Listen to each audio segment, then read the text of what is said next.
Welcome to Farrell Equipment.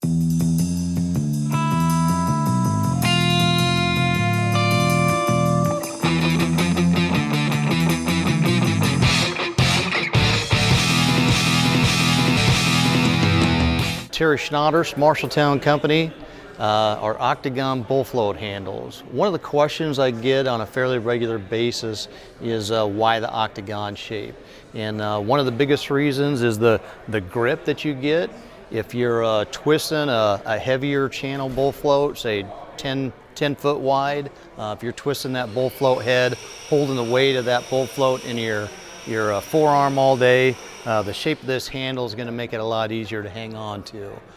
Eliminates the need for wearing gloves, or some guys even put duct tape on them to get better grip.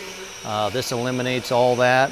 Also, the blue powder coating helps so you don't get any black residue from your typical aluminum handles. One of the other things that's really nice about the Octagon handles is being more rigid. They're stronger.